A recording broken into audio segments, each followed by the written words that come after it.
My daughter broke down crying and said to me, "Mom, I feel like you're dragging my whole life down." That night, I sat alone in the dark for a very long time without saying a word.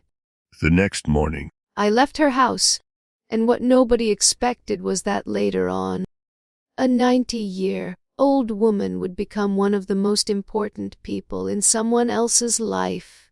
My name is Helen. I'm 90 years old.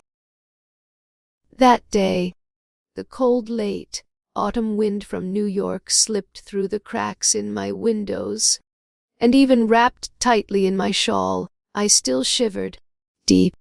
I knew exactly what Megan really meant with all her careful, hesitant words, a nursing home.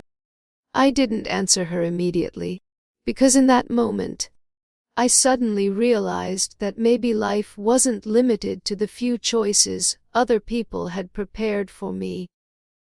later, I would understand that the decision I made that day completely changed the rest of my life. And it was the kind of choice those so-called elder care experts never talk about. Ever since my husband Arthur passed away 3 years earlier, I finally understood what true loneliness felt like. We had been married for 52 years. 52 years of sharing the same routines, the same quiet mornings, the same life. I was used to the soft rustling sound of newspaper pages turning at breakfast, used to the smell of coffee brewing in the kitchen before sunrise, used to waking up in the middle of the night and hearing another person breathing beside me. After Arthur died, the house became unbearably quiet. The silence frightened me. at first, I tried to keep life exactly the same.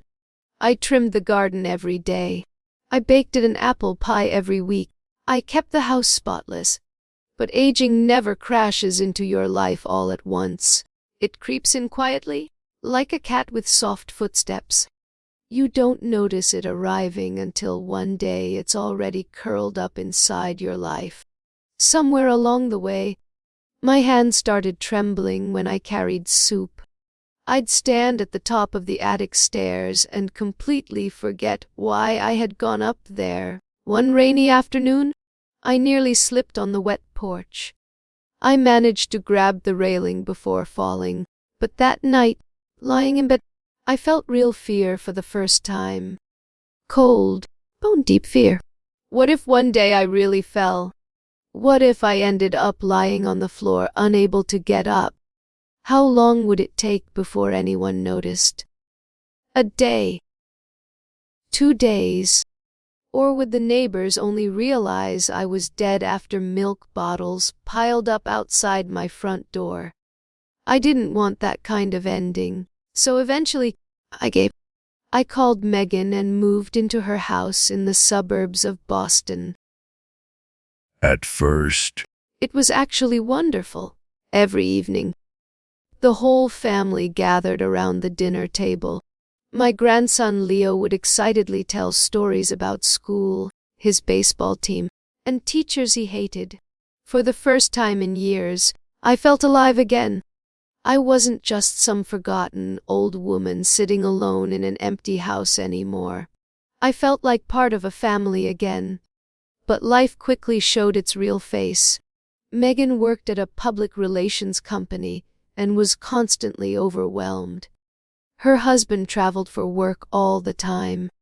The children's lives revolved around soccer practice, piano lessons, ballet classes, and friends.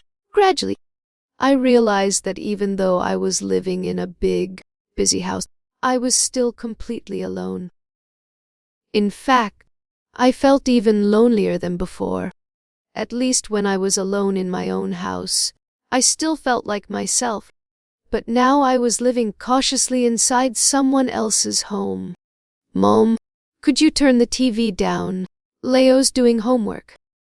Mom, The doctor said you shouldn't eat so much salt. Please put the salt shaker away.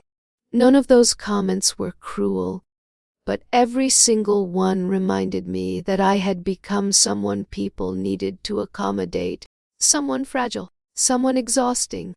The moment that truly broke me happened late one night.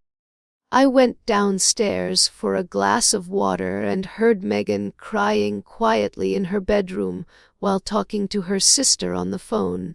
I can't do this anymore. I can't work overtime. I can't go anywhere. I'm scared to even go grocery shopping because I'm terrified she'll fall while I'm gone. I know she's my mother, but I'm falling apart. I stood there in the dark living room holding my glass of water for a very long time. And in that moment, I realized something painful. You can feel lonelier in a crowded house than you ever did alone. the next morning, I packed my bags and went home. later, I tried hiring private caregivers. The first woman, Brenda, wasn't a bad person.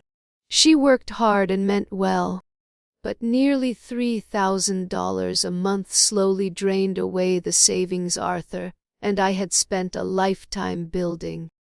Worse than the money was the feeling of having strangers invade my life. Brenda threw Arthur's favorite gold-rimmed teacups into the dishwasher. She rolled up my carefully folded bedsheets into messy bundles.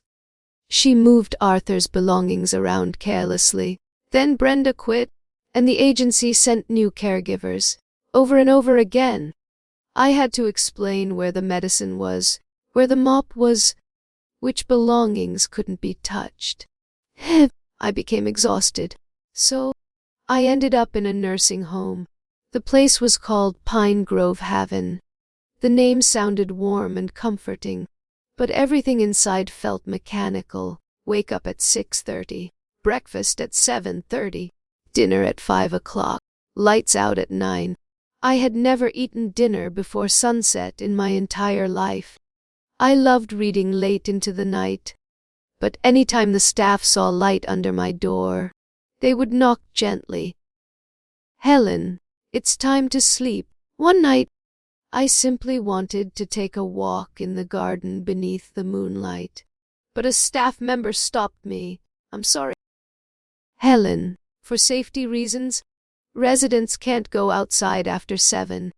That was the moment I realized something. The word safety can sometimes sound a lot like prison. I went back to my room and cried harder than I had cried in years, because I finally understood that the place wasn't a home at all.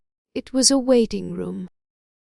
A quiet, polite waiting room where people sat patiently waiting for life to end. 3 weeks later, I left. Megan was furious, but I knew that if I stayed there any longer, something inside me would die. Not the thing that truly changed my life happened later that year. One afternoon, I saw my new neighbor Chloe sitting on her front steps crying. Her husband worked on cargo ships and spent most of the year away. She was raising her 7-year-old son Toby alone while trying to complete an internship at a medical clinic. Her car had broken down, and that afternoon she had an important training session she absolutely couldn't miss. "If I skip it, they might fire me," she said with red, exhausted eyes. For some reason, something inside me stirred. I looked at her and said, "If it's only picking Toby up from school, I take afternoon walks anyway. I can do it." She stared at me. "Helen, you're 90 years old. I can't ask you to do that." But I smiled, because at that moment, I realized something important. It had been a very long time since someone truly needed me. "You're not bothering me," I told her. "I want to do it."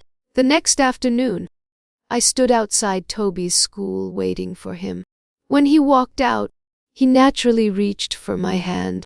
The entire walk home, he talked nonstop about dinosaurs, astronaut, and science class. I listened quietly, and suddenly I realized I hadn't felt this alive in years. It felt completely different from being taken care of. I was no longer a problem people had to manage. I had become someone capable of helping others again. After that, Chloe started bringing me dinner every evening. When her husband came home, he repaired my porch and replaced the broken lights. Chloe helped me learn how to order groceries online so I no longer had to carry heavy bags of cat food. Toby came over to bake cookies with me. Slowly, my kitchen filled with laughter again, with warmth again, with the feeling of home again. I understood something. What truly makes people grow old is not age. It's the feeling that the world no longer needs them. Money can buy 24-hour care. It can buy professional elder services, but it cannot buy genuine human warmth. I'm 90 years old. My legs are weaker now. I still need help sometimes. But I'm no longer the woman sitting by the window waiting for life to end. I found my way back into life itself.